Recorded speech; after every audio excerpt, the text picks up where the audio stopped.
Hello മക്കളെ, അപ്പോൾ എല്ലാവർക്കും മെച്ചപ്പെട്ട പുതിയൊരു കെമിസ്ട്രി ക്ലാസ്സിലേക്ക് സ്വാഗതം. മക്കളെ, എല്ലാവരും മോഡൽ എക്സാമിന് വേണ്ടിയിട്ടും അതേപോലെ തന്നെ SSLC എക്സാമിന് വേണ്ടിയിട്ടൊക്കെ കഠിനമായിട്ട് പരിശ്രമിച്ചുകൊണ്ടിരിക്കുകയാണ്. ആ കഠിനമായ പരിശ്രമങ്ങളെല്ലാം നല്ല മധുരമുള്ള വിജയത്തിൽ ചെന്ന് കലാശിക്കട്ടെ എന്ന് ആദ്യമേ ആശംസിക്കുകയാണ്. ഇന്ന് ഞാൻ നിങ്ങൾക്ക് വേണ്ടി ഡിസ്കസ് ചെയ്യാൻ പോകുന്നത്, നമുക്കറിയാം 7 ചാപ്റ്റേഴ്സുകളുണ്ട് കെമിസ്ട്രിയിൽ. ആ 7 ചാപ്റ്റേഴ്സിലെയും പ്രധാനപ്പെട്ട കെമിക്കൽ റിയാക്ഷൻസുകൾ അഥവാ രാസപ്രവർത്തനങ്ങൾ ഏതൊക്കെയാണെന്നും അത് ഏതൊക്കെ രീതിയിൽ പഠിക്കണമെന്നും അത് എങ്ങനെയൊക്കെ നിങ്ങളോട് ക്വസ്റ്റ്യൻ ചോദിക്കുമെന്നൊക്കെയുള്ള കാര്യങ്ങളാണ് ഇന്ന് സാറ് നിങ്ങളുമായിട്ട് ഷെയർ ചെയ്യുന്നത്. ആദ്യമായിട്ടാണ് നമ്മുടെ ചാനൽ കാണുന്നതെങ്കിൽ ഒന്ന് സബ്സ്ക്രൈബ് ചെയ്യുക. അതേപോലെ തന്നെ ഇതിനെപ്പറ്റി വലിയ ഐഡിയ ഒന്നും ഇല്ലാത്ത നിങ്ങളുടെ കൂട്ടുകാർക്കും ഒന്ന് എന്ത് ചെയ്യുക, ഈ ഒരു വീഡിയോ അയച്ചു കൊടുക്കുക. അപ്പോൾ നേരെ നമുക്ക് കാര്യത്തിലേക്ക് പോകാം. ഒന്നാമത്തെ ചാപ്റ്ററിൽ അങ്ങനെയുള്ള ഇമ്പോർട്ടൻ്റ് ആയിട്ടുള്ള കെമിക്കൽ റിയാക്ഷൻസുകളൊന്നും തന്നെ നമുക്ക് എന്ത് ചെയ്യാനില്ല, പഠിക്കാനില്ല. കാരണം അതിൻ്റെ അകത്ത് IUPAC നോമൻക്ലേച്ചർ അഥവാ നമുക്ക് ഓർഗാനിക് സംയുക്തങ്ങളുടെ നാമകരണമാണ് പ്രധാനമായിട്ട് വരുന്നത്. പിന്നെ ഐസോമറിസോം അങ്ങനെയുള്ള കുറച്ച് പാർട്ടുകളാണ്. പ്രത്യേകമായിട്ട് ഒരു കെമിക്കൽ റിയാക്ഷൻസുകളായിട്ട് നമ്മൾ ഏതിൻ്റെ അകത്ത് പഠിക്കുന്നില്ല, ഒന്നാമത്തെ ചാപ്റ്ററിനകത്ത് പഠിക്കുന്നില്ല. എന്നാൽ രണ്ടാമത്തെ ചാപ്റ്ററിൽ കെമിക്കൽ റിയാക്ഷൻസ് അല്ലെങ്കിൽ രാസപ്രവർത്തനങ്ങൾ കൊണ്ടുള്ള ഒരു ഘോഷയാത്രയാണ്. മക്കളെ പഠിച്ചു വെക്കുക. രണ്ടാമത്തെ ചാപ്റ്ററിൽ ഇതൊക്കെ നിങ്ങൾ പഠിച്ചിട്ടുണ്ട് എന്ന് 100ൽ 1000% നിങ്ങൾ ഉറപ്പുവരുത്തുക. ഏതൊക്കെയാണ് മക്കളെ? Substitution, addition, polymerisation, combustion, thermal cracking നിർബന്ധമായിട്ട് നമ്മൾ പഠിച്ചിരിക്കണം. ആദേശ രാസപ്രവർത്തനങ്ങൾ, അഡീഷൻ രാസപ്രവർത്തനം, പോളിമറൈസേഷൻ, താപീയ വിഘടനം, ജ്വലനം, ഇതുമായിട്ട് ബന്ധപ്പെട്ട് വരുന്ന ക്വസ്റ്റ്യൻസുകൾ എങ്ങനെയൊക്കെയാണെന്ന് നമുക്കറിയാം, നമ്മൾ പഠിച്ചിട്ടുണ്ട്. അത് 2, 3, 4 മാർക്കിനും മാച്ച് ദ ഫോളോയിങ് അല്ലെങ്കിൽ ചേരുംപടി ചേർക്കുക എന്നുള്ള രീതിയിലൊക്കെ നമ്മളോട് ചോദിക്കുന്നതാണ്. കൃത്യമായിട്ട് ഇത് എങ്ങനെ വരുന്നു, ഒരു ചോദ്യം തന്നു കഴിഞ്ഞാൽ അത് എഴുതാനും നമ്മൾ പ്രാക്ടീസ് ചെയ്തിരിക്കണം. അടുത്തതായിട്ട് നമുക്കറിയാം കുറച്ച് ഓർഗാനിക് കോമ്പൗണ്ട്സുകളുണ്ട്, ഓർഗാനിക് സംയുക്തങ്ങളുണ്ട്. നമുക്ക് ജീവിതത്തിൽ നമ്മൾ ഉപയോഗിച്ചുകൊണ്ടിരിക്കുന്നതും അതുമായിട്ട് ബന്ധപ്പെട്ട കുറച്ച് ഓർഗാനിക് സംയുക്തങ്ങളുണ്ട്. ഏതൊക്കെയാണ്? Methanol, ethanol, ethanoic acid, ester. Methanol, ethanol, ethanoic acid, ester. ഇതൊക്കെ എങ്ങനെയാണ് ഉണ്ടാക്കുന്നത്, പ്രിപ്പറേഷൻ, തയ്യാറാക്കുന്ന കെമിക്കൽ റിയാക്ഷൻസുകൾ നമ്മൾ കൃത്യമായിട്ട് പഠിച്ചിരിക്കണം. അത് എങ്ങനെയാണ് എഴുതേണ്ടതെന്ന് നമ്മൾ പഠിച്ചിട്ടുണ്ട്. 2, 3, 4 മാർക്കിന് അപ്ലിക്കേഷൻ ലെവൽ വരെ ഏറ്റവും അഡ്വാൻസ്ഡ് ആയിട്ടുള്ള ക്വസ്റ്റ്യൻസ് വരെ ഈ ഭാഗത്ത് നിന്ന് വരാറുണ്ട്. അതുകൊണ്ട് ഞാൻ ഈ ലിസ്റ്റ് ചെയ്തിരിക്കുന്ന കാര്യങ്ങൾ മുഴുവനായിട്ട് നിങ്ങൾ പഠിച്ചിട്ടുണ്ടോ എന്ന് കൃത്യമായിട്ട് നിങ്ങൾ ഉറപ്പുവരുത്തേണ്ടതാണ്. ഓക്കെ, അപ്പൊ രണ്ടാമത്തെ ചാപ്റ്ററിൽ നമുക്ക് പഠിക്കാനുള്ളത് ഇത്രയും കെമിക്കൽ റിയാക്ഷൻസുകളാണ്. അത് എഴുതി മക്കൾ പഠിച്ചിരിക്കണം.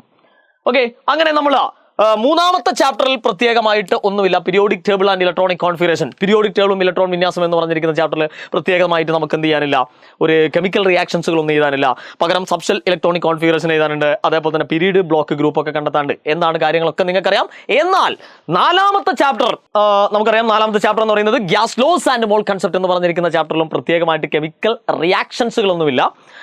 കാരണം തന്നിരിക്കുന്ന കെമിക്കൽ റിയാക്ഷൻസ് രാസപ്രവർത്തനങ്ങൾക്കകത്ത് നിന്ന് എത്ര ഗ്രാം ഉണ്ടാകുന്നു, അതിനകത്തുള്ള മോളുകൾ കണ്ടുപിടിക്കാൻ അങ്ങനെയുള്ള സാധനങ്ങളൊക്കെ ഉള്ളൂ. അല്ലാണ്ട് സെപ്പറേറ്റ് ആയിട്ട് ഒരു കെമിക്കൽ റിയാക്ഷൻസ് ആയിട്ട് നമുക്ക് എന്ത് ചെയ്യാനില്ല, പഠിക്കാനില്ല.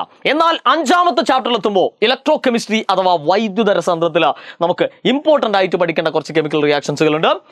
Electrolysis of molten NaCl and NaCl solution രണ്ടും പഠിച്ചിരിക്കണം. അഥവാ ഉരുകിയ സോഡിയം ക്ലോറൈഡിന്റെ വൈദ്യുത വിശ്ലേഷണവും സോഡിയം ക്ലോറൈഡ് ലായനിയുടെ വൈദ്യുത വിശ്ലേഷണവും, അതായത് ആനോഡിലും കാഥോഡിലും എന്ത് സംഭവിക്കുന്നു എന്ന് കൃത്യമായിട്ട് നിങ്ങൾ പഠിച്ചിരിക്കണം. അങ്ങനെ നമ്മൾ പഠിക്കുന്നത് ഏത് തന്നു കഴിഞ്ഞാലും ഓക്സിഡേഷൻ എഴുതാനും, ഏത് തന്നു കഴിഞ്ഞാലും റിഡക്ഷൻ എഴുതാനും, ഏത് തന്നു കഴിഞ്ഞാലും റിഡോക്സ് എഴുതാനും നമ്മൾ അറിഞ്ഞിരിക്കണം. അഥവാ ഓക്സീകരണവും നിരോക്സീകരണവും റിഡോക്സും എഴുതാൻ നമ്മൾ അറിഞ്ഞിരിക്കണം. അപ്പോൾ 5ാമത്തെ ചാപ്റ്ററിൽ നമ്മൾ നിർബന്ധമായിട്ടും പഠിക്കേണ്ട കുറച്ച് റിയാക്ഷൻസുകൾ, രാസപ്രവർത്തനങ്ങളാണ് ഞാൻ ഈ കൊടുത്തിരിക്കുന്നത്. അത് കൃത്യമായിട്ട് നിങ്ങൾ പഠിച്ചിട്ടുണ്ടോ എന്ന് ഉറപ്പുവരുത്തുക. റെഡി?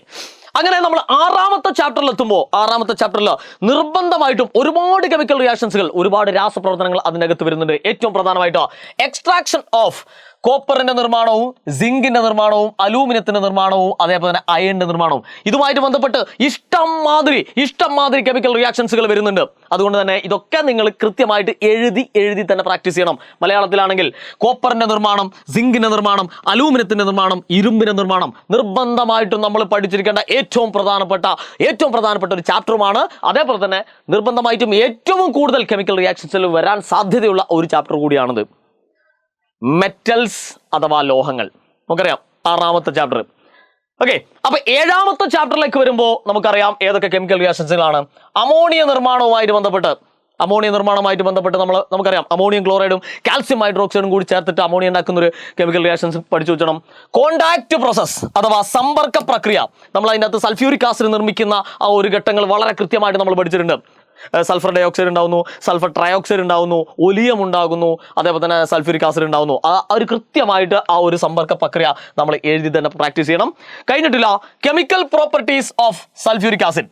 സൾഫ്യൂരിക് ആസിഡിന്റെ രാസഗുണങ്ങൾ നമ്മൾ നിർബന്ധമായി നോക്കി വെക്കണം. അതിനകത്താണ് ഡീഹൈഡ്രേറ്റിംഗ് നേച്ചർ അഥവാ നിർജ്ജലീകരണ സ്വഭാവം, അതിനൊരു ഇക്വേഷൻ ഉണ്ട്. അതേപോലെ തന്നെ നമുക്ക് ഓക്സിഡൈസിങ് നേച്ചർ അല്ലെങ്കിൽ ഓക്സീകരണ ഗുണം, അതും നമ്മൾ കൃത്യമായിട്ട് പഠിച്ചിരിക്കണം. അത് ജസ്റ്റ് ഒന്ന് നോക്കിയാൽ മതി. കെമിക്കൽ റിയാക്ഷൻ ഡയറക്റ്റ് ആയിട്ട് നമുക്ക് എഴുതാൻ ചോദിക്കാറില്ല. അപ്പോൾ നിർബന്ധമായിട്ട് നിങ്ങൾ പഠിച്ചിരിക്കുന്നത് അമോണിയ നിർമ്മാണവും സമ്പർക്ക പ്രക്രിയയുമാണ്. അതേപോലെ തന്നെ കെമിക്കൽ പ്രോപ്പർട്ടീസിൽ സൾഫ്യൂരിക് ആസിഡിന്റെ രാസഗുണങ്ങളിൽ നിർബന്ധമായിട്ട് നമ്മൾ മനസ്സിലാക്കിയിരിക്കേണ്ട ഒരു കെമിക്കൽ റിയാക്ഷൻ ആണ് dehydrating property of sulphuric acid അഥവാ സൾഫ്യൂരിക് ആസിഡിന്റെ നിർജ്ജലീകരണ സ്വഭാവം എന്ന് പറഞ്ഞിരിക്കുന്ന ഒരു ഭാഗത്ത് വരുന്ന ഒരു കെമിക്കൽ റിയാക്ഷൻസുകൾ കൃത്യമായിട്ട് മനസ്സിലായല്ലോ മക്കളെ. അപ്പൊ ഇങ്ങനെയാണ് ഈ 7 ചാപ്റ്റേഴ്സിന്റെ അകത്ത് നിന്ന് നമ്മൾ ലിസ്റ്റ് ചെയ്തിരിക്കുന്നത്. ഒന്നുകൂടി ഞാൻ പറയാണ്, ഒന്നാമത്തെ ചാപ്റ്ററിൽ നമുക്ക് പ്രത്യേകമായിട്ടില്ല, രണ്ടാമത്തെ ചാപ്റ്ററിൽ നമുക്ക് പഠിക്കാനുണ്ട്, മൂന്നാമത്തെ ചാപ്റ്ററിൽ നമുക്ക് പഠിക്കാനില്ല, നാലാമത്തെ ചാപ്റ്ററിൽ നമുക്ക് കെമിക്കൽ റിയാക്ഷൻസിൽ കൂടുതലായിട്ടില്ല, അഞ്ചാമത്തെ ചാപ്റ്ററിൽ ഇലക്ട്രോ കെമിസ്ട്രിയിൽ കൃത്യമായിട്ടുണ്ട്, ആറാമത്തെ ചാപ്റ്ററിൽ ഒരുപാടുണ്ട്, ഏഴാമത്തെ ചാപ്റ്ററിലുമുണ്ട്. അപ്പൊ ഇതൊക്കെ കൃത്യമായിട്ട് നിങ്ങൾ പഠിച്ചു എന്ന് ഉറപ്പുവരുത്തുക. ഈ ലിസ്റ്റ് നിങ്ങളുടെ കയ്യിലുണ്ടാവണം. ഈ വീഡിയോ കണ്ട ഉടനെ തന്നെ നിങ്ങൾ എന്ത് ചെയ്യണം, ഒരു പേപ്പറിലേക്ക് ഈ പറഞ്ഞു തന്നിരിക്കുന്ന സാധനങ്ങളൊക്കെ എഴുതിയിട്ട് ഇതൊക്കെ പഠിച്ചിട്ടുണ്ടോ എന്ന് നിങ്ങൾ സ്വയം ഒന്ന് വിലയിരുത്തുന്നത് നല്ലതായിരിക്കും. ഇതൊക്കെ നിങ്ങളെ പഠിപ്പിക്കാൻ എജുപോർട്ട് റെഡിയാണ്. വളരെ സിമ്പിൾ ആയിട്ട്, ട്രിക്കി ആയിട്ട്, ഷോർട്ട് കട്ടിലൂടെ നിങ്ങളെ പഠിപ്പിക്കാൻ ഞങ്ങളൊക്കെ റെഡിയാണ്.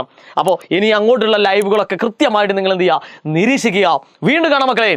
All the best.